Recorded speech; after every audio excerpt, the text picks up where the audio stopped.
Good morning students, अस्सलाम वालेकुम। मैं आपकी इस्लामियत की टीचर आयशा खलीक। इसमें हम पढ़ेंगे सबक नंबर 5 तिलावत कुरान मजीद।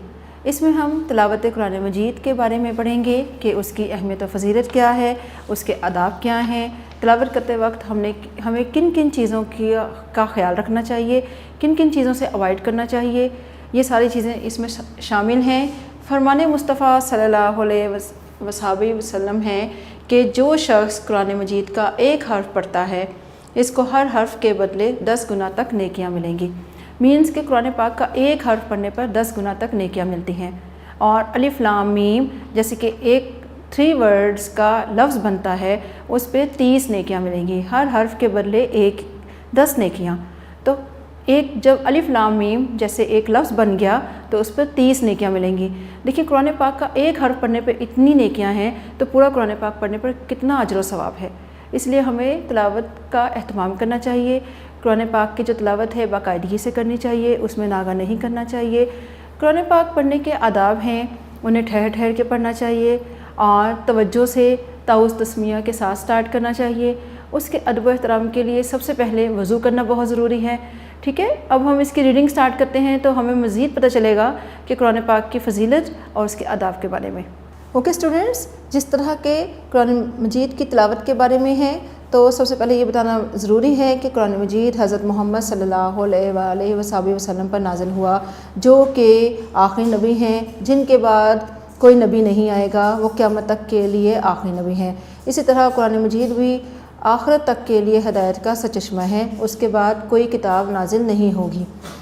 अल्लाह ताला ने इंसानों को सीधा रास्ता दिखाने के लिए नबी और रसूल भेजे और उनमें से बाज़ पर किताबें नाजिल फरमाई। इन किताबों में सबसे आखिरी किताब कुरान मजीद है। कुरान के मानी हैं कसरत से पढ़ी जाने वाली किताब। ये किताब प्यारे नबी हज़रत मोहम्मद रसूलुल्लाह ख़ातमुन नबीयीन सल्लल्लाहु अलैहि वसल्लम पर नाजिल हुई। कुरान मजीद में सारी दुनिया के लिए हदायत और रहमत है। बाकी तमाम किताबें उस इलाके, मखसूस इलाके और मखसूस कौम के लिए नाजिल हुई, जबकि कुरान पाक तमाम दुनिया के लिए हदायत और रहमत का सचश्मा है। इरशाद रब्बानी है सूरह बकरा की आयत नंबर 185, रमज़ान का महीना वो है जिसमें कुरान नाजिल किया गया, ये लोगों के लिए हदायत है और इसमें हदायत और हक़ व बातिल में फ़र्क करने वाले रोशन दलाइल हैं। कुरान मजीद की तिलावत नबी अकरम ख़ातमुन नबीयीन सल्लल्लाहु अलैहि वसल्लम बहुत शौक़ से करते थे और सहाबा इकराम रज़ियल्लाहु ताला अन्हुम को कसरत से तिलावत करने की तलकीन फरमाते थे। उन्हें ताकीद करते थे कि आप ज़्यादा से ज़्यादा कुरान पाक की तिलावत करें। इरशाद रब्बानी है और खूब ठहर ठहर कर कुरान पढ़ा कीजिए।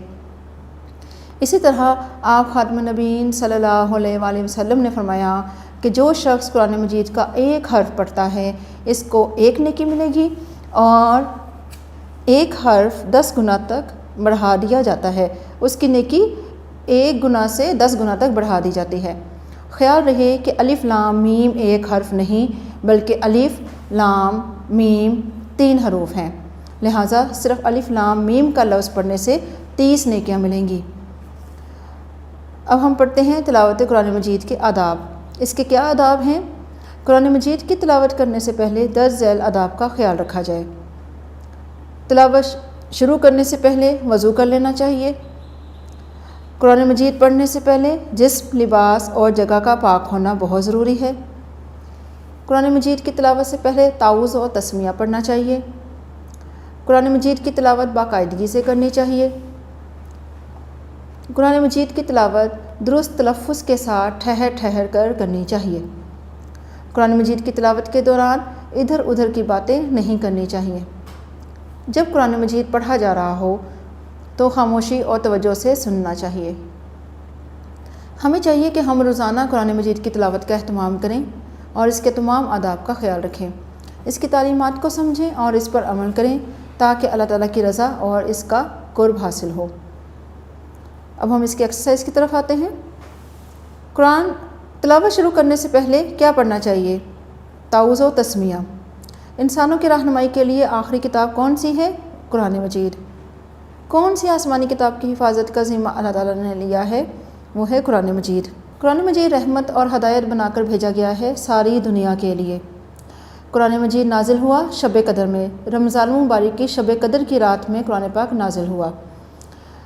مناسب الفاظ کی مدد سے خالی جگہ پر کریں۔ قرآن مجید کی تلاوت شروع کرنے سے پہلے وضو کر لینا چاہیے۔ تلاوت قرآن مجید درست تلفظ کے ساتھ ٹھہر ٹھہر کر کرنی چاہیے۔ تلاوت کے دوران ادھر ادھر کی باتیں نہیں کرنی چاہیے۔ جب قرآن مجید پڑھا جا رہا ہو تو خاموشی اور توجہ سے تلاوت سنیں۔ قرآن مجید کا ایک حرف پڑھنے پر 10 نیکیاں ملتی ہیں۔ اب ہم آتے ہیں اس کے شارٹ کوشچنز اور لانگ کوشچن آنسرز کی طرف۔ قرآن مجید کا مختصر تعارف لکھیں۔ اس کا مختصر تعارف یہی ہے کہ یہ حضرت محمد صلی اللہ علیہ وآلہ وسلم پر نازل ہوا۔ الف لام میم پڑھنے پر کتنی نیکیاں ملتی ہیں؟ الف لام میم پڑھنے پر 30 نیکیاں ملتی ہیں۔ قرآن مجید کی تلاوت کی فضیلت کے بارے میں حدیث کا ترجمہ لکھیں۔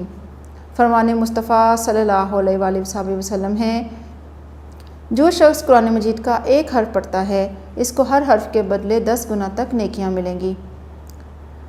کوشچن نمبر 4، ہم پر قرآن مجید کے کون سے حقوق ہیں؟ حقوق تو بہت سارے ہیں لیکن یہاں پہ صرف 2 مینشن کیے ہوئے ہیں۔ قرآن پاک کی تلاوت کریں اور اس کی تعلیمات پر عمل کریں۔ اب ہم اس کے لانگ کوشچنز کی طرف آتے ہیں۔ قرآن مجید کی تلاوت کی فضیلت اور اہمیت بیان کریں۔ قرآن مجید کا ایک حرف پڑھنے پر 10 نیکیاں ملتی ہیں۔ قرآن پاک پڑھنے پر اجر کئی گنا تک بڑھا دیا جاتا ہے۔ قرآن پاک کی تعلیمات پر عمل کرنے سے ہی اللہ تعالیٰ کی رضا اور قرب حاصل ہوتا ہے، آخرت میں کامیابی ملتی ہے۔ کوشچن نمبر 2، قرآن مجید کی تلاوت کے 5 آداب تحریر کریں۔ دیکھیں ہم نے اس کی فضیلت اور اہمیت کے بارے میں پڑھا کہ اس کی کتنی فضیلت ہے، اس کو پڑھنے پر کتنے گنا تک نیکیاں اجر ملتا ہے، کتنی نیکیاں ملتی ہیں اور کتنا اجر بڑھا دیا جاتا ہے، اس کی فضیلت کے بارے میں بھی پڑھا، اور آخرت میں کامیابی بھی قرآن پاک کی تلاوت کرنے سے ملتی ہے۔ اب ہم اس کے آداب کے بارے میں پڑھیں گے جس طرح کہ ہم بک ریڈنگ میں پڑھ کے آئے ہیں۔ یہاں پہ صرف 5 مینشن ہیں۔ تلاوت شروع کرنے سے پہلے وضو کرنا چاہیے، تلاوت سے پہلے تعوذ اور تسمیہ پڑھنا چاہیے، قرآن مجید پڑھا جائے تو خاموشی اور توجہ سے سننا چاہیے، تلاوت درست تلفظ کے ساتھ ٹھہر ٹھہر کر کرنی چاہیے، تلاوت کے دوران ادھر ادھر کی باتیں نہیں کرنی چاہیے۔ یہ تھی اسٹوڈنٹس ہماری تلاوت قرآن مجید کی ریڈنگ اور اس کے short question answer, long question answers. ہم نے اس کا بک ورک بھی پڑھا، ٹھیک ہے، اس کی ریڈنگ بھی کی۔ اس میں جو یہ سائٹ پہ مینشن ہیں یہ بھی ہم پڑھ لیتے ہیں۔ فرمان الہی ہے ترجمہ، بے شک ہم نے اس قرآن کو شب قدر میں نازل فرمایا۔ شب قدر کون سی رات ہے؟ رمضان المبارک کی کوئی بھی طاق رات جو شب قدر کی رات تھی اس میں قرآن پاک نازل ہوا۔ فرمان مصطفیٰ صلی اللہ علیہ وآلہ وسلم ہے، وہ شخص جس کے دل میں قرآن کا کوئی کچھ بھی حصہ یاد نہ ہو وہ ویران گھر کی طرح ہے۔ ایک ایسا گھر جو آباد ہی نہ ہو، ویران ہو، جہاں کوئی نہ رہتا ہو، جس شخص کا دل قرآن سے خالی ہے وہ ویران گھر کی طرح ہے۔ اس لیے بہتر یہی ہے کہ ہم تلاوت کریں، قرآن پاک سیکھیں، اس کی تعلیمات پر عمل کریں اور اس کو دوسروں تک بھی پہنچائیں۔ آئی ہوپ اسٹوڈنٹس کہ آپ کو اس کی سمجھ آئی ہوگی۔ پھر بھی اگر کوئی کویشچن ہے you can ask from us. Thank you students.